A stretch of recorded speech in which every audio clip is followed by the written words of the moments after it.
Halo semua, nama gue Rafli dari BM Podcast. Balik lagi ya sama BM Podcast. Seperti biasa, kita kolaborasi terus sama Baraja Coffee Indonesia. Di sini udah ada Baraja Coffee Indonesia ya. Ini namanya Coklat Shake. Jadi buat teman-teman yang mau, yang belum pernah ke Baraja Coffee Indonesia, sekali lagi ayo cepat datang ke Tentara Pelajar nomor 107 Cirebon. Tepatnya di depan Grage Mall Cirebon, oke ya. Jadi nih teman-teman, gue nih kedatangan satu bintang tamu gitu, anjay, bintang tamu yang sangat spesial yang benar-benar gue tunggu nih, gubernur yang gue tunggu-tunggu gitu kan. Ada BM Podcast, take your coffee, let's talk. Ganes. Halo. Gimana kabarnya Nes? Alhamdulillah baik. Sejauh ini baik. Gila ya, dulu gue pertama kali ketemu sama Ganes di suatu tempat. Kalau Ganes masih ingat mungkin ya. Di mana tuh? Harusnya Ganes ingat sih. Iya. Harusnya Ganes ingat di situ. Harusnya Ingat. harusnya. Waktu sama Fuad, inget gak? Sama Fuad. Malam-malam. Harusnya inget sih. Oh iya benar. Balik dari ini ya, kafe-kafe di itu ya. Kafe Blok M. Kan awalnya kan di ini dulu, Kartini tuh. Oh Salah satu iya, kafe awalnya di Kartini dulu ya, di Loko kali sih. Iya, di Loko kita terus langsung ke Blok M ya. Iya, Ke Blok M. ya. Dan sekarang ketemu sama Ganes udah jadi gubernur. Gila. Gimana Pak Gub rasanya jadi gubernur nih? Alhamdulillah sih sekarang ya campur aduk lah rasanya gitu kan. Karena kondisi sekarang juga sangat disayangkan sekali gitu kan. Yang memang tapi bentar nih. Sebelum kita mulai bincang-bincangnya nih biar enggak seret gitu kan. Bener. Ini udah disediain loh. Kita minum aja dulu biar kalem. Juga kan nunggu gitu esnya sampai cair. Aduh, kan kasihan juga kan. Iya nih. Daripada nanti jadi ager kan. Udah tahu cuaca Cirebon dingin kayak gini, maksudnya panas. Ini diminum ya. Minum aja. Gila sih Baraja. Enak banget nih kopinya. Kopi apa namanya? Susu coklat ini ya. Susu coklat. Banget sumpah. Emang terbaik kan? Makanya teman-teman langsung aja datang ke Tentara Pelajar nomor 107 Cirebon, oke? Ini ada es krim kayak gini seger nih. Siang-siang kayak gini. Ada dong. Nih enak sih. Cakep sih. Enak banget. Ini cuma satu. Cuman dua. Oh, kan? dua ya. Dua. Iya. Satu orang satu ya. Satu orang satu. Kirain dapat dua. Boleh? Lanjut. Jadi gimana nih? Kok ceritanya bisa jadi gubernur gimana nih? Ceritanya bisa jadi gubernur gimana nih? Bicara soal ceritanya panjang sih Pak. Seharian juga gak akan cukup diceritain gitu. Ya. Cuman disingkat aja ya. Oke. Karena memang perjalanan sampai di posisi sekarang itu sebetulnya gak ada kemauan tersendiri. Gak ada kemauan dari diri sendiri gitu kan untuk sampai di posisi sekarang. Kenapa tuh? Karena di saat masuk ke organisasi ya, gitu, khususnya di BEM Visip ya. Ya saya ngerasa kayak udahlah kita belajar sedemikian rupa segala macam gitu kan. Belajar dinamika segala macam, dinamika yang ada juga kita coba buat ini, pembelajaran juga kita coba pahamin gitu kan. Cuman karena memang kalau setahu saya gubernur kemarin itu pernah megang 3 agenda besar di BEM. Oke. Ya, kan, di BEM-nya sendiri. Iya, prinsipnya lah. KKMB, KBS dan FDG gitu kan. Jadi ketua pelaksana dan saya pun di situ nggak pernah tuh megang ketiga agenda itu gitu kan. Belum pernah masuk artian megang kayak gimana? Jadi ketua pelaksana. Oke, paham. Dan nggak sampai nggak percaya juga bisa sampai di sini karena memang dari dorongan dari lingkungannya gitu. Teman-teman udah trust gitu sampai ada teman-teman bilang kayak kalau misalkan Ira nggak lanjut kita nggak akan lanjut gitu. Nggak lanjut itu dalam artian kita naik. Oh, saking loyalnya gitu ya. Makanya gini, orang-orang teman-teman khususnya yang memang ngedorong kita buat ada di posisi sekarang, kita pengen ya lo juga harus lanjut gitu. Benar. Lo juga harus lanjut, jangan sampai lo cuma ngedorong gua dan akhirnya lo nggak lanjut gitu. Buat apa gitu? Kayak lo ngelempar masalah aja ke gua gitu kan. Iya.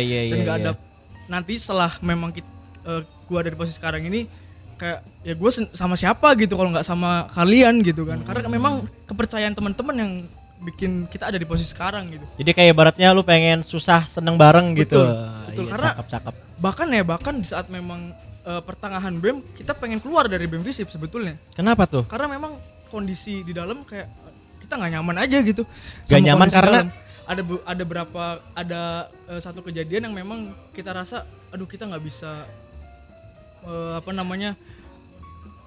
melimpahkan atau menumpahkan konsepan-konsepan kita yang udah kita rancang gitu, yang udah kita bangun bareng-bareng, ternyata dibatasin dan harus terbatas gitu. Jadi kayak aspirasi yang disampaikan tuh madet gitu ya? Iya, kayak udah nggak nyaman aja sebetulnya iya, paham. Dan akhirnya sebetulnya ada keinginan untuk keluar, cuman akhirnya dikuatin lagi sama teman-teman gitu kan.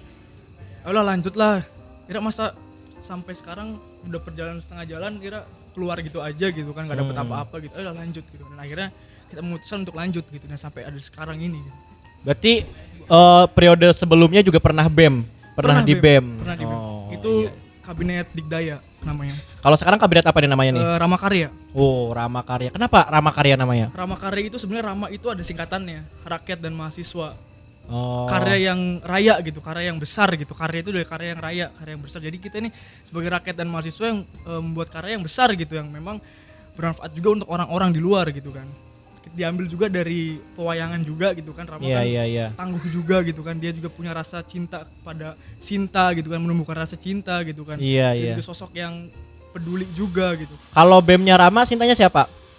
Sintanya anggota cewek-cewek di BEM. Oh iya. Berarti jadi, Ramanya yang cowok-cowoknya. Rama, ya kita perpadukan lah. Iya.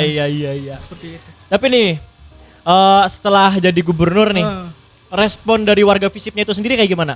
Setelah jadi gubernur? Iya. Setelah jadi gubernur, respon dari warga Visip ada beberapa yang memang mensupport dan ada beberapa yang memang sampai ada bahasa pengen gimana caranya mau nurunin kita.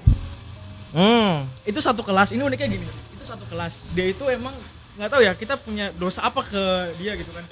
Sampai-sampai kayak dia coba buat masuk ke teman-temannya gitu yang di lingkaran dia gitu, kayak bikin ayolah gimana caranya kita harus nurunin Ganes nih, kita nggak suka sama Ganes. Alasannya tuh kenapa sih? Karena sampai gini loh, sampai terkejutnya gini, nilai kita gitu kan, yang memang kan kita kan akses nilai kan harus pakai NPM dan password gitu yang kita tahu sendiri, sampai mereka pun tahu gitu nilai kita gimana segala macam gitu kan. Itu kan kalau menurut kita itu penilaian mereka subjektif banget gitu kan. Kalau dari nilai gitu kan. Makanya wah belum apa-apa juga kita udah ada yang kayak gini nih. Itu kan balik lagi kan saat kita berorganisasi kan nggak jauh-jauh dari sakit hati gitu kan. Betul sih. Udah jadi makanan kita setiap hari. Iyalah, tepatnya sakit hati kan organisasi itu. Bener. Gimana caranya kita ngeredam ego aja gitu. Tapi respon lu ketika banyak orang yang pengen nurunin lu sendiri tuh gimana? Pembuktian yang bakal kita coba raih. Karena kalaupun kita ngebales apa yang udah dia lempar ke kita, apa bedanya kita sama mereka gitu kan. Gimana caranya kita ngasih pembuktian yang biar mereka tuh responnya justru ternganga gitu ya kan? Saat kita bareng-bareng bikin pembuktian nih bahwasannya kita ini membuat sebuah karya yang memang bisa bermanfaat juga untuk sekitar gitu kan. Bisa juga untuk teman-teman yang memang sekiranya benci dengan saya gitu, mereka ya ternganga aja gitu dan udah nggak usah apa ya namanya cibiran-cibiran kasarnya, ya udahlah gitu. Berarti nggak usah didengerin lah ya. Nggak usah lah dengerin. Tapi ini kan tadi Rama Karya kayak berarti kayak pengen bikin acara gede-gedean gitu kan? Apa gimana sih? Sebetulnya kalau untuk program yang memang bersifat euforia kita coba redam dulu. Kita nggak karena memang arah gerak BEM Visip tahun ini kan ada 3 ya kan. Mahasiswa, masyarakat dan pergerakan. Ya kan? Itu kan persentasenya kan 40%, 20%. Dan memang kita nggak fokuskan untuk membuat kegiatan yang bersifat euforia berlebihan gitu. Itu hanya sekedar celebration lah di akhir di akhir periode. Makanya sekarang kita coba tekankan gimana caranya kita bikin program memang untuk pengembangan diri, ya kan, baik di internal BEM Visip ataupun di Visipnya gitu, ya kan. Karena bagi saya tujuan saya sebenarnya di sini ya dapat manfaat kita sendiri gitu dan memberikan manfaat untuk orang lain gitu. Iya, harus itu. Jadi untuk internal BEM Visip sendiri ya, makanya kita coba menyarankan gitu sama teman-teman gitu kan, jangan sampai teman-teman justru nggak nyaman di sini. Makanya saya ke setiap kadep nih saya coba tantang gitu kan. Sok silahkan teman-teman kenal dulu sama departemennya. Jangan sampai teman-teman berjalan adanya program tapi departemen teman-teman nggak sehat. Nggak kenal sama yang nanti masuk ke BEM gitu di departemennya gitu kan kacau juga kayak gitu Pak, iya kan. Tapi itu ngomong-ngomong buat pendekatan dari anggotanya BEM sendiri, Ganes punya cara apa nih? Nah, kalau metode yang saya pakai gitu kan, saya lebih nyaman ya kita ngobrol satu meja kayak gini. Iya kan? Intensitas bertemu itu penting, ya kan. Kita coba bangun emosional gitu kan, kita coba curhat segala macam. Minimalnya gini, lo di saat diskusi jangan coba buat lo paham atau lo bisa mendalami isu itu gitu, mendalami pembahasan itu, tapi lo gimana caranya lo itu diskusi tapi lo tuh berani ngobrol di depan umum gitu. Itu dulu minimal. Iya, Jadi, iya. sebenarnya nggak muluk-muluk sih untuk karena bertahap ya. Iya, Bertahap iya. ya dalam diskusi itu nggak harus lo harus ngebahas mengkaji suatu isu segala macam dan lo harus ngerti sampai seluk-beluknya gitu. Jangan ke situ dulu deh. Iya, Teman-teman mental semua kalau kayak gitu, Pak. Ya kan? Karena gue pribadi pun untuk mencapai posisi sekarang kayak berani ngomong di depan umum tuh memang lumayan susah. Nah. Makanya mungkin itu aja dulu Iya, yang makanya cobalah berani ngomong dulu depan umum gitu. Iya, Karena itu jadi iya. modal penting, ya kan. Cobalah gitu. Daripada kita harus mengkaji lebih dalam tapi kita justru pas adanya forum kita diem aja gitu kan. Tapi ada pen yang kita sampaikan ternyata kita nggak berani untuk menyampaikan, kan itu jadi PR juga, Pak, sebetulnya kan. Iya sih. Tapi ngomong-ngomong sekarang kan lagi COVID ya, lagi pandemi nih. Kira-kira BEM sendiri punya program apa nih? Oh, kalau untuk sekarang ya, Iya. karena memang kondisinya pandemi kayak gini kita berhalangan untuk melakukan kegiatan yang offline gitu kan. Iya, Sekarang iya. lebih seringnya kegiatan yang berbasis online gitu. Makanya kita fokuskan gimana caranya kita bisa internalisasi dulu. Kita sehatkan dulu internal. Kita kembangkan dulu pengembangan diri dari teman-teman. Kita adakan training, ya kan. Training apa tuh? Ya training kayak misalkan contoh di teman-teman ilmu komunikasi pengen coba belajar tentang ranah-ranah di komunikasi kayak contoh broadcasting lah, editing, videografi atau fotografi, silakan kan kita bisa kerja sama UKM gitu kan. Betul. Dan kalau untuk teman-teman dari administrasi negara, kita juga bisa kasih wadah gimana caranya teman-teman administrasi negara ini minimalnya bisa berani untuk ngobrol di depan umum gitu kan. Terus juga di saat memang ada kegiatan perlombaan debat teman-teman bisa ikut gitu kan. Terus juga belajar tentang gimana caranya persuratan administratif di situ. Kalau buat program kedepannya udah punya ancang-ancang apa nih? Kalau untuk program ke depan sebetulnya ada beberapa agenda besar yang memang ini menjadi suatu gagasan baru di kabinet ini gitu kan. Cuman karena balik lagi kondisi sekarang gitu. Iya sih. Ya kan? Serba Makanya salah kita juga coba- ya. Iya, makanya kita coba kita coba gimana caranya dengan kondisi yang seperti ini kita bisa menjalankan kegiatan yang alternatifnya ada gitu. Alternatif dari kegiatan yang udah kita rancang ini ada gitu. Misalkan contohnya kita ini ada kegiatan Visipiade. Visipiade Visipiade tuh. tuh jadi di mana teman-teman berkompetisi ya, Iya. baik akademis dan non akademis. Di situ teman-teman kompetisi secara ya kompetisi aja gitu. Maksudnya ada yang memang futsal, ada yang hobi futsal. Oh, dan berarti minat offline. itu offline sebetulnya. Visipiade tuh ada yang futsal, terus kayak misalkan lomba-lomba non akademisnya gitu kan. Mari gua minum ya. Iya. Lalu yang akademisnya kita juga bisa tentang lomba-lomba yang memang kalau di komunikasi ya kayak lomba fotografi, videografi, terus lomba broadcasting, news anchor, ya kan. Iya, iya, Terus iya. juga di administrasinya bisa juga lomba debat dan lain-lain gitu kan. Makanya sekarang alternatifnya mungkin kita ngadain Visipiade ya berbasis online gitu. Kalau berbasis online berarti apa aja nih yang bisa di online? Berarti kan kalau misalkan futsal nggak bisa tuh online. Iya, nggak bisa. Mungkin lebih ke kita bikin suatu lomba kayak misalkan di non akademisnya, contohnya kayak Mobile Legend ya, misalkan yang memang katakanlah mungkin ya ini kan ada perlombaan akademis dan non akademisnya gitu kan. Betul. Non akademisnya bisa Mobile Legend ataupun mungkin lomba-lomba yang lain yang memang bisa berbasis online gitu. Cuman kalau untuk konsepan secara matangnya kita belum susun. Makanya kalau untuk secara gambaran kasarnya kita coba rancang gitu. Karena memang kondisi sekarang dan memang teman-teman pun katakanlah untuk hadir dan ngobrol untuk membangun sebuah konsep itu sulit gitu. Perizinan orang tua terutama karena memang banyak Iya, juga jelas anggota lah. BEM di BEM Visip gitu kan di luar Cirebon kebanyakan. Jadi bingung juga gitu. Kebanyakan orang mana tuh kalau dari BEM sendiri? Dari Majalengka ada, ada. dari Kuningan ada, Cirebon juga ada. Iya. Berarti kayak perlombaan-perlombaannya berarti kayak e-sport gitu ya nggak sih? E-sport, iya. Buat yang lainnya kayak, tapi kalau debat dibikin online bisa nggak sih? Mungkin bisa. Cuman kan kita harus mempelajari teknisnya dulu. Iya, kan. iya. Ya, mekanisme seperti apa nih nanti lomba debat gitu. Kita harus pelajari itu. Makanya sekarang yang menjadi kendala adalah kita belum berbicara untuk mematangkan konsep dari Visipiade gitu kan. Sebetulnya itu yang menjadi dilematis lah. Ya, kita Dilematis udah- karena karena kita nggak bisa mematangkan konsep gitu. Ya kan? Hal-hal yang udah kita rancang segala macam dan lain-lainnya ya patah gitu aja gitu. iya. Makanya di saat memang kemarin pemilihan itu kan seminggu laginya kan pelantikan tuh. Iya kan? Seminggu laginya kan pelantikan. Makanya pas seminggu lagi pelantikan ternyata Covid datang gitu. Iya. Oh berarti pas lu pemilihan dan mau pelantikan itu Covid udah ada. Maksudnya pandemi di Indonesia udah ada. Itu udah ada. Pas seminggu lagi pelantikan berita di mana-mana kesebar kan. Walah, ini udah kacau nih. Pasti nih ke depannya udah kacau nih. Akhirnya bener juga kan. Ya udahlah, itu mau gimana lagi gitu kan. Iya. Tapi itu pelantikannya gimana dong? Tetap pelantikan? Pelantikan kalau sekarang kan menggunakan protokol kesehatan mungkin. Oh iya. Tapi ngomong-ngomong soal kayak ancang-ancang lo yang runtuh gitu gara-gara pandemi. Sebenarnya nggak runtuh sih, masih kita simpen lah. Oh iya. Ada nggak sih rasa penyesalan setelah lo jadi gubernur? Enggak sih. BEM? Kalau untuk penyesalan enggak. Kenapa? Karena kita belum mulai di sini. Oh iya. Kan. Dan penyesalan itu kan berarti di saat kita membuat kesalahan, kita pun harus bisa memperbaiki lah. Iya. Kita bisa belajar dari kesalahan itu. Makanya gini, di saat lo melakukan sesuatu, lo buat kesalahan, lo pegang yang buruknya gitu, tapi lo ambil yang baiknya.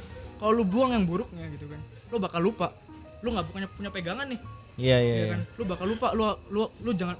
Misalkan lo bikin kesalahan ini, kalau lo buang keburukan lo, ya lu bakal lupa lu udah ngelakuin kesalahan apa gitu. Tapi kalau lu pegang, lu tahu, oh gua nggak boleh kayak gini nih, gua nggak boleh kayak gini nih, gua harus kayak gini nih. Ya jadikan pelajaran. Iya.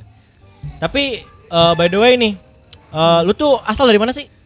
Kalau asal lahir ya dari Indramayu. Oh Indramayu. Kalau tinggal sekarang? Tinggal di Cirebon. Oh tinggal di Cirebon. Ciperna di mana sih? Ciperna itu perbatasan apa ya?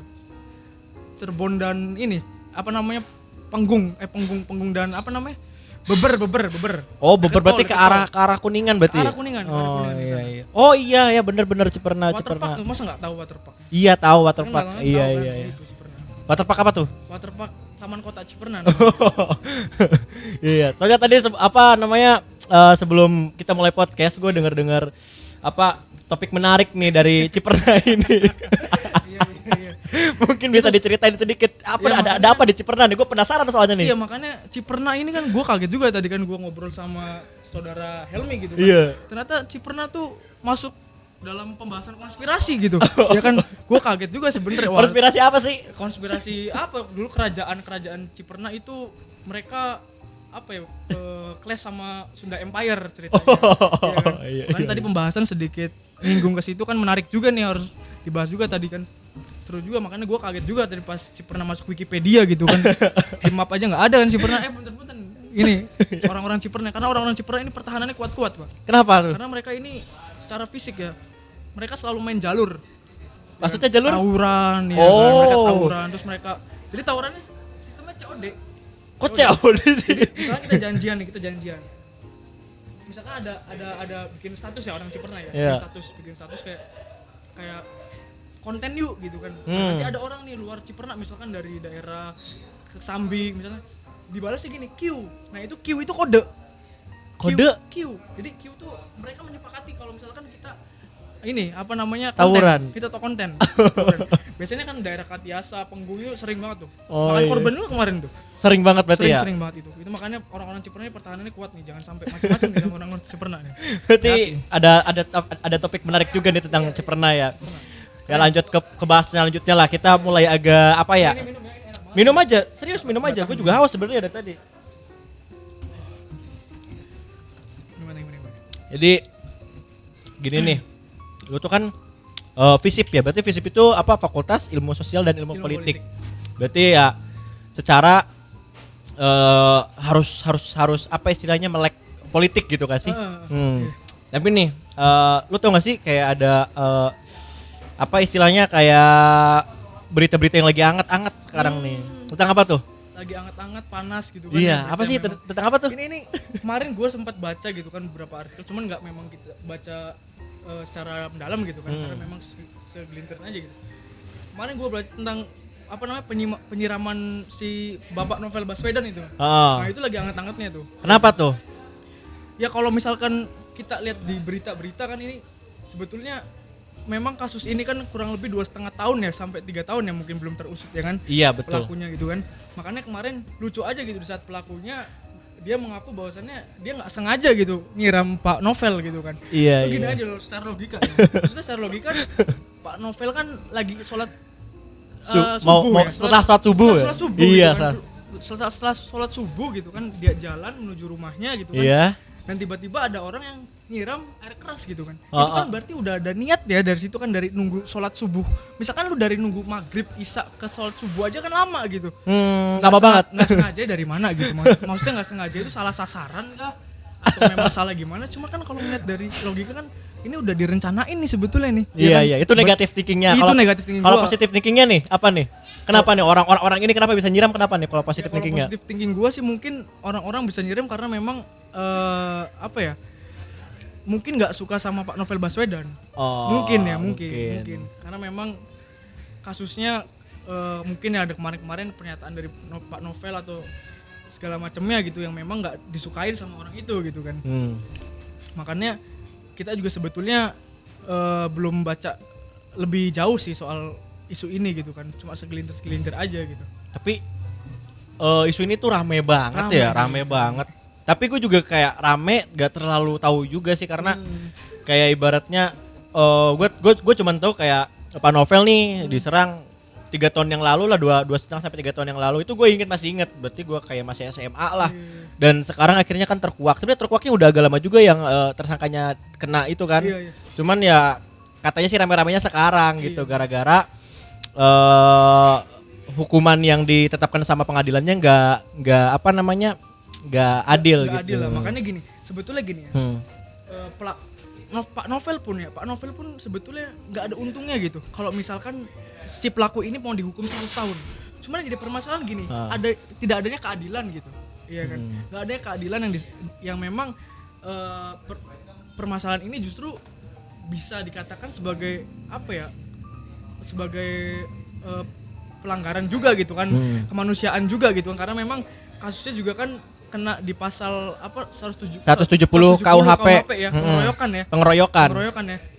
Makanya kalau menurut saya kok bisa gitu sampai cuman sekitar 1 tahun gitu, sedangkan Tapi bentar, kan ini berarti 170 KUHP itu kan pengeroyokan. Yang nyiramnya tuh satu orang apa? sebetulnya kalau dilihat dari video rekaman CCTV-nya, Iya. memang yang nyiram itu 2 orang.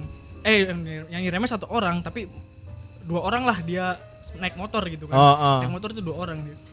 Makanya sebetulnya pengeroyokan kan dalam artian ya Pak Novel harusnya disiram bareng-bareng gitu kan, atau dipukulin bareng-bareng gitu.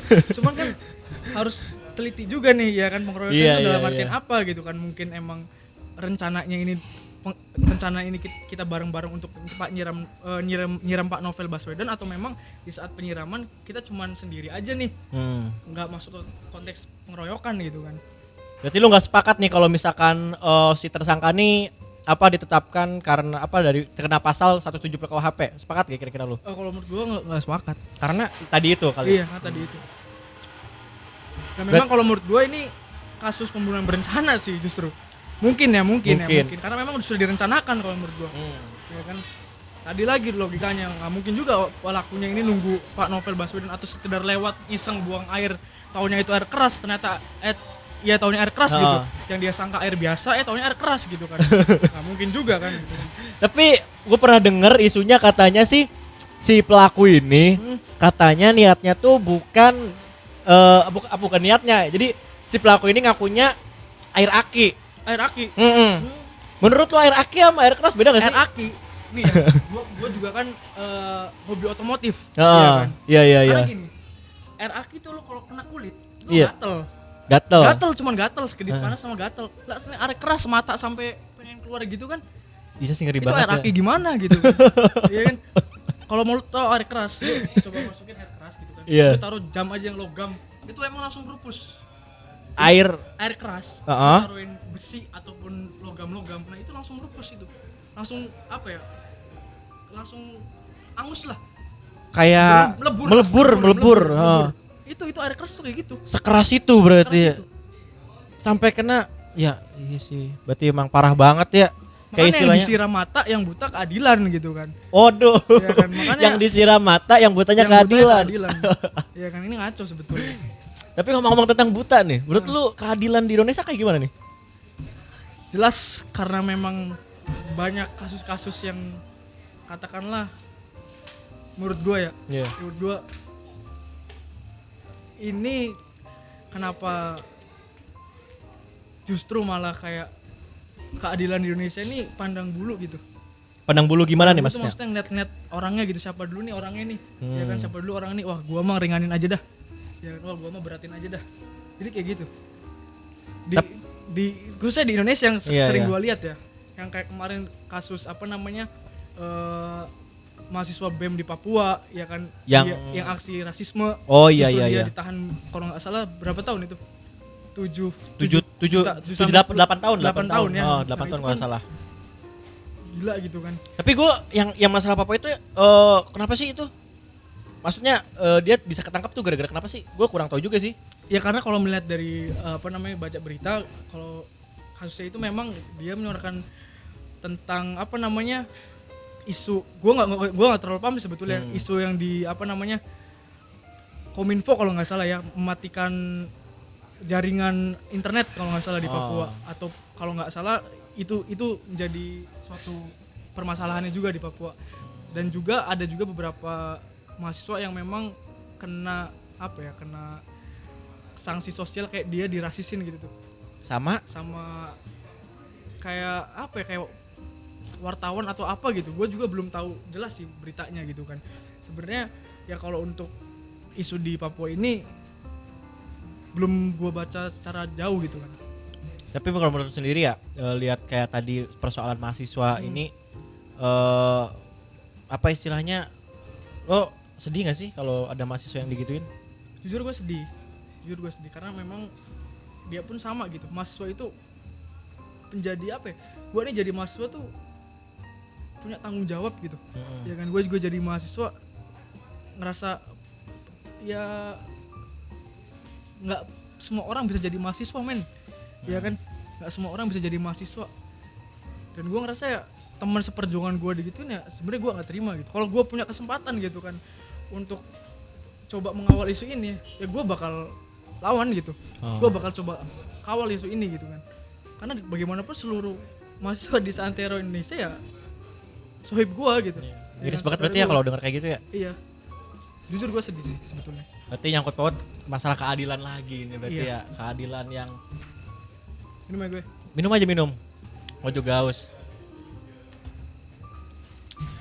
Tapi nih, kalau dari yang kita lihat nih ya kondisi Indonesia kayak gini, yang kata lo sendiri kayak yang tadi yang disiram mata, yang butanya keadilan.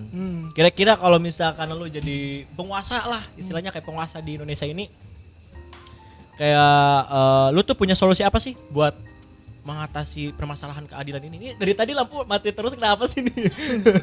Udah kayak ayam aja gitu. Iya nih, aduh. AC mati, lampu mati juga, kenapa sih? Jadi gimana nih, balik lagi? Sebetulnya gini, karena memang yang bermain itu orang-orang di dalamnya gitu kan. Sistemnya lah, katakannya mereka yang pakai sistem. Kita rubah lah orang-orang di dalamnya gitu, yang memang di pemerintahannya. Karena gini, kadang ya, mungkin ya, kalau menurut gue ya, orang-orang tua tuh sekarang yang ada di sana itu cuman bisa merusak aja gitu kan. Rusak Ya gimana kan? nih Yang maksudnya? rusak sistem aja gitu. Sedangkan orang-orang muda di sini ya kita menyuarakan dibungkam lah gitu kan. Iya kan. Iya. Makanya biarkanlah yang muda yang berkarya gitu. Ya kan, kalau gue sih seperti itu. Ini udah mati lagi aja ya, ini mengganggu konsentrasi. Karena ya kalau menurut gue ya udah saatnya lah kaum milenial ini membuktikan lah. Maksudnya kaum milenial punya kapasitas yang memang dia ini bisa membuat suatu sistem gitu kan, atau membuat suatu hal yang memang bisa diterima oleh masyarakat gitu. Iya betul. Banyak juga kan kegiatan-kegiatan atau gerakan-gerakan mahasiswa, gerakan-gerakan pemuda yang memang mereka itu fokus pada arah gerak yang di masyarakat gitu kan. Itu menjadi poin plus lah untuk pemuda gitu. Kita juga Ini ngalamatnya Tawari. Kenapa sih overheat ya? Udah berapa menit emang? Oh. Jadi emang apa ya? Kalau ngomongin masalah keadilan di Indonesia ini kompleks banget ya. Kita bisa kesana kesini akhir ngomongnya karena keadilan Indonesia ini mungkin susah gitu emang kayak Ya kayak keadilan di mana gitu. Iya kan? iya. Pandang bulu. Pandang bulu. Pandang bulu. Jadi kan kesannya kayak hukum di Indonesia ini sebenarnya ada nggak sih? Sebenarnya yang kita ditanya tuh adilnya apa hukumnya nih menurut lo? Hukum apa peraturan apa hukumnya yang gak ada apa keadilannya nggak ada menurut lo? Ya mungkin karena memang pemangku kebijakan gitu, penguasa yang memang menghilangkan keadilan gitu. Sebetulnya hukum kan ada, iya kan? Hukum alam kah, hukum rimba segala macam itu ada sebetulnya. Memang karena orang-orang di balik itu, ya kan yang memainkan ini gitu. Gimana caranya ya tadi mahasiswa dengan dia menyuarakan aspirasi dari masyarakat dan dari rakyat justru bungkam lah, ya kan. Lalu juga banyak kejadian-kejadian atau kasus-kasus yang memang urgensinya tinggi tapi ternyata di saat udah diberikan tuntutan hukuman ternyata tidak sesuai dengan apa yang sudah dia lakukan gitu kan. Ini kan jadi suatu permasalahan juga gitu sebetulnya gitu, ya kan. Makanya gue rada miris sebetulnya. Mungkin gue juga harus lebih banyak lagi baca gitu kan, harus lebih banyak lagi belajar karena gue pribadi gue mulai dari sini ya gue nggak pernah puas dengan apa yang udah gue capai gitu. Ya kan, gue masih ngerasa kurang. Bukannya gue nggak bersyukur, tapi gue selalu pengen belajar gitu, selalu pengen paham tentang apapun itu. Makanya gue coba nyamanin lah gue gimana bisa buat baca buku, gimana bisa baca berita gitu kan. Itu kan menjadi sumber wawasan kita juga gitu kan. Iya betul. Berarti kayak istilahnya nih tapi bentar, gue baru keinget tadi ya. Gimana? Yang masalah pemvonisan yang tersangka ini 1 tahun. Lu harusnya tuh dia dijatuhin berapa sih kalau kira-kira nih? Menurut lu nih layaknya berapa nih? Kalau menurut gue karena gini kita melihat ada kejadian yang sama, kasus yang sama, gue nggak tahu itu dari negara mana. Itu kalau nggak salah pasangan suami istri, kalau nggak salah ya pasangan suami satu memang dia itu berteman. Jadi ceritanya si cowoknya ini sama kejadian nyiram air keras juga di mukanya ke si ceweknya. Ceweknya dia disiram juga air mukanya. Cuman pengadilan memvonis dia itu kurang lebih dari 10 tahun lah. Dan si korban ini diberikan tanggungan lah, ya kan, diberikan tanggungan kurang lebih berapa ratus juta. Tapi si wanita itu menolak, justru mengganti hukumannya kalau misalkan si cowok ini harus rasain juga apa yang gua rasain gitu. Iya paham. Disiram lagi. Air keras. Itu disiram beneran. Itu hukuman yang memang menurut dia setimpal gitu apa yang udah dia alamin gitu. Karena kalau cacat fisik ya cacat permanen gitu bro. Iya sih emang ya kan? Tapi itu di daerah mana sih? Kalau di luar negeri. Coba lu cari daerahnya di negara mana, kalau nggak salah di Eropa. Soalnya kan kayak Saudi Arabia juga kayak gitu kan? Iya. Apa namanya, hukum kisos kalau nggak salah. Hukum apa sih? Cambuk lah iya, gitu kan, yang gitu pencuri kan. dipotong itu memang di sana kayak gitu. Cuma kan sekarang kan di Indonesia kan HAM ya, HAM. Jadi nggak terlalu berat sih, hukum mati juga ya nggak disiksa gitu, mati di door gitu. Iya. Itu kan termasuknya penyiksaan ya. Kayak cuma ada juga di Aceh sih yang cambuk-cambuk gitu ya. Iya ada di Aceh emang di kayak Aceh. gitu. Tapi nggak semua pelanggar atau istilahnya kayak tersangka itu dicambuk juga sih ada. Iya. Kalau yang emang bener-bener berat gitu baru mereka kayak ini. Jadi ya mungkin belum sepenuhnya juga gitu. Tapi nih kalau misalkan nih ya, misalkan Iganes nih jadi jadi pemerintah gitu, jadi penguasa. Kira-kira nih terkait isu ini nih, terkait isu tentang Novel Baswedan, yang lu bakal lakuin apaan? Yang gue bakal lakuin, gue bakal gerak cepat gimana caranya isu ini bisa terselesaikan. Ya Terselesaikan. Kan? Karena dilihat dari yang waktunya jauh banget gitu, 2,5 tahun gitu kan. Iya. Sampai 3 tahun ya. Dan setelah itu ya udah jelas gitu kan, hukuman yang memang setimpal dengan apa yang sudah dia perbuat pada Pak Novel Baswedan. Sebetulnya makanya tadi, sebetulnya Pak Novel Baswedan tidak mempermasalahkan dan tidak menguntungkan dia gitu.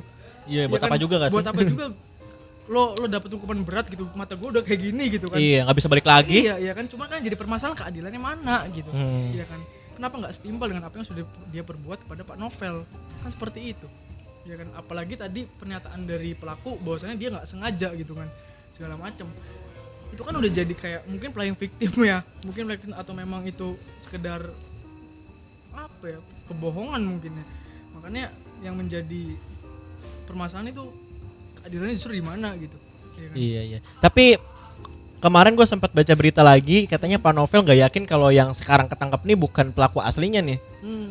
Karena mungkin yang kita coba buat lihat adalah rencana untuk menyiram Pak Novel itu, kalau saya rasa ya itu nggak cuma 1-2 orang, pasti ada kelompok gitu. Kenapa bisa statement pasti ada kelompok lain? Karena mungkin gini, di saat kita merencanakan sesuatu yang memang katakanlah negatif ya, lebih enak aja kemana-mananya gitu, ya kan? Mungkin kelompok itu udah udah terbentuk atau memang dibiayai oleh yang memang punya kuasa gitu kan, yang memang membenci juga Pak Novel. Jadi makanya ada beberapa orang yang punya niatan buruk untuk mencelakai Pak Novel gitu. Jadi lebih ke aman aja gitu kalau banyak, dekingannya kan banyak katakanlah gitu kan. Jelas punya dompet yang tebal juga gitu untuk menutupi ini gitu kan. Iya. Makanya kalau untuk 1-2 orang kayaknya nggak mungkin, apalagi untuk iseng doang, bunuh diri dia namanya gitu kan. Nggak mungkin kalau menurut gue. Tapi kira-kira dari lo sendiri nih, apa motif dari si tersangkanya ini menurut lo? Motifnya? Ya tadi balik lagi, mungkin motif dari tersangka ini, dia ini sebetulnya katakanlah orang suruhan atau memang niat dia ya kurang tahu ya, kurang jelas. Cuman kalau menurut gue mungkin orang suruhan yang memang si penyuruh ini nggak suka dengan Pak Novel gitu. Karena kalau kita lihat juga orang pelakunya ini kan kalau nggak salah anggota kepolisian kalau nggak salah. Oh iya. Kan? Iya. Mungkin ada motif seperti itu sih yang mungkin kita juga sedikit punya statement yang katakanlah dia itu ada dendam di balik itu. Mungkin ya. Tapi kira-kira dendam karena apa nih? Kan kita tahu nih Pak Novel kan penyidik senior kan. Iya. Penyidik senior KPK. Kalau dikira-kira nih dendam kenapa nih? Kalau untuk itu mungkin banyak juga kasus-kasus yang udah dipecahkan gitu kan sama Pak Novel gitu kan, yang memang bikin kita semua kagum juga gitu kan, KPK gerak cepet kan, ya kan. Mungkin ada beberapa katakanlah investor yang memang nggak suka atau mungkin memang kebijakan yang nggak suka dengan Pak Novel. Gila nih Pak Novel gitu, bahaya juga nih orang gitu kan. Tapi enggak, maksud gua kok lu sebarin yang itu statement kayak gitu? Maksudnya kenapa si investor, maksudnya gimana sih? Maksudnya kan sekarang gini, kita ini harus perlu tahu gitu kan. Di negara kita ini memang ada beberapa konglomerat yang coba intervensi masuk ke pemerintahan gitu kan. Memang untuk kepentingan mereka gitu kan, tapi dengan tujuan yang sama mungkin. Ya itulah kenapa gue berani ngomong kayak gini ya, karena buat apa juga gue takut gitu. Ya kan? Berarti lu nggak takut dibuzzer kayak BE itu? Gue nggak takut sih. Selagi gue jujur ya, gue kemana-mana aman gitu. Iya. Kan? Karena kalau gue sendiri gitu kan, saat gue ngomong jujur ya, gue ditanya atau gue disuruh ngaku, disuruh ngetes ini ngetes itu, ya gue jujur ya, buat apa takut gitu. Ya kan. Menurut gue gitu. Tapi apa yang membuat lu lebih mementingkan menyuarakan keadilan ketimbang kan kayak banyak orang lain cari aman aja nih, bahas politik cari aman aja. Tapi apa sih yang bikin lu istilahnya kayak berani nih buat nyuarin keadilan? Apa karena nih? Gini, di saat kita menyuarakan keadilan itu kan kepentingan bersama, ya, kepentingan rakyat juga. Gini aja deh bos, di Indonesia ini nggak semuanya orang-orang sejahtera gitu kan. Ya kan? Masih ada dinas sosial kok. Ya kan? Kalau misalkan dinas sosial nggak ada, orang-orang Indonesia ini sejahtera semua pak. Buat apa dinas sosial ada kalau orang-orang Indonesia sejahtera semua? Ya kan? Iya. Ya kan? Makanya kan di sini di Indonesia ini banyak orang kecil gitu. Ya kan? Banyak orang-orang yang memang rentan dengan katakanlah bisa melakukan membuat kasus atau membuat kesalahan gitu yang memang bisa dilempar ke ranah hukum. Gitu kan. Makanya kenapa kita ini coba menyuarakan keadilan, karena memang kita rasa aja, lu ngerasain sendiri kan gitu kan. Iya sih, gue ngerasain ya. Sendiri bahwasannya keadilan itu di mana gitu. Iya kan. Gitu, Pak. Tapi jujur dari pribadi gue sih, gue juga miris gitu ya, kayak lihat kondisi Indonesia kayak gini lah istilahnya, kayak ya kebenaran dibungkam apa segala macem gitu kan. Jadi kayak orang-orang jujur, orang-orang yang pengen menyuarakan keadilan justru malah ketakutan nih. Nah tips lu nih buat orang-orang yang di luar sana pengen menyuarakan keadilan tapi mereka masih takut gitu gara-gara kejadian kemarin kan Bintang Emon kan. Gue gini. Tadi lo di saat lo jujur, ya kan, lo ngomong apa adanya sesuai dengan faktanya gitu kan, lo harus berani, men, ya kan, karena lo pasti kemana-mana bakal aman, men, ya kan? Tapi bukannya kalau udah kayak diincer kayak gitu malah ngerasa nggak nyaman gak sih? Karena gini, di saat lo diincer dan di saat lo di buzzer gitu kan, diancam segala macam, lo nggak sendirian, men, ya kan, lo masih punya kawan-kawan yang memang sama dengan lo, pemikiran yang sama gitu dengan lo. Contohnya tadi kasus Bintang Emon ya, ya kan, sampai disuruh tes narkoba segala macam. Iya kan, betul. Ya kan? Tapi dibalik itu warganet, masyarakat di luar sana mendukung gitu, public figure mendukung, mensupport Emon gitu. Karena apa yang dibicarakan Emon itu betul gitu kan, benar gitu kan. Lagian itu sebenarnya yang BE omongin tuh sebenarnya nggak menyinggung sebenarnya sih ya, kayak maksudnya dia tuh masih kayak nggak ngomongin kayak sedalam kita ini loh. Iya maksudnya gitu. Karena memang penyampaian dari ini kita harus pakai inisial teh. Inisial aja dah. Oh, inisial. Inisial ini aja. Karena memang kontennya itu kebanyakan kan komedi, ya kan, dia juga kan stand up komedi juga, ya kan, makanya dia coba kemas kritikan itu dalam bentuk komedi. Itu kan menjadi suatu hal yang baru juga nih. Seru juga nih kalau ngedenger kayak ginian gitu kan. Jadi mungkin lebih ke situ sih kemasan yang dia. Sebenarnya itu kritikan, bentuk dari kritikan gitu kan, tapi kemasannya dibuat komedi gitu. Yang dibuat komedi aja udah diserang gitu. Apalagi frontal gitu kan, jor-joran gitu. Ditembak kali gitu ya. Waktu datang kayak udah. Tapi ya gue juga sependapat sih, kayak ya kita berani ya yang namanya menyuarain keadilan. Apalagi kita sebagai mahasiswa gitu kan, punya titel mahasiswa, tapi masa kita nggak menyuarakan keadilan gitu. Kita kan punya ikut andil juga dalam membangun Indonesia yang lebih baik gitu nggak sih? Ya udahlah, paling gitu aja Nes, obrolan kita kali ini ya, biar nggak terlalu panjang juga. Biar teman-teman yang mau istilahnya kayak pengen lebih panjang lagi, langsung aja datang gitu ke Cirebon, kan sekalian main ke Baraja Coffee. Jangan lupa nih, tanya aja sama Ganes. Kontak person nih Ganesa kalau mau ngobrol langsung nih di bawah ya. Barangkali pengen ngobrol ada di deskripsi. Ya kita sama-sama belajar lah, karena saya pun masih dalam proses pembelajaran. Sama gue juga, apalagi gue masih tingkat 1 loh. Kan gue juga masih tingkat 2 gitu kan, kita kan nggak beda jauh sebetulnya kan. Mungkin muka gue aja yang terlalu tua kali. Jadi kan jangan sampai lu ngerasa udah puas lah gitu kan. Selagi lu masih punya kesempatan untuk belajarlah sejauh mungkin gitu. Belajarlah sebanyak mungkin gitu. Karena gue pribadi ya, gue belum bisa apa-apa sekarang gitu. Gue juga masih dalam proses pembelajaran gitu. Sama, gue juga belum bisa apa-apa ini. Sama yang apa yang udah gue dapet gitu. Gitu sih. Ya udah paling gitu aja ya teman-teman ya. Jadi ya makasih buat Ganes buat ya, kesempatan sama-sama. waktunya. Makasih juga untuk Bima Muda gitu kan. Oke, sama-sama. Bima Muda sudah menyempatkan saya sini untuk berbincang dengan saudara Rafli gitu kan. Seru juga sih kegiatan hari ini gitu kan. Karena memang kegiatan kemarin banyak di rumah, bete. Iya, game, jadi ya kan. adanya kegiatan itu jadi nge-refresh otak lagi gitu kan. Karena gini Pak, kemarin kita banyak di rumah gitu kan. Terus juga kita tiduran segala macam. Lu kayak goyangin kepala tuh, otak kayak kelundung. Iya bener. Kayak kendor tuh Pak, bener. Kayak udah tumpul gitu. Sakit gitu. Iya, makanya enak keluar ngobrol kayak gini kan asik gitu kan Pak. Yang penting tetap mengutamakan protokol kesehatan. Betul. Ya nggak sih? Ya, walaupun kita nggak pakai masker. Iya, nggak pakai masker.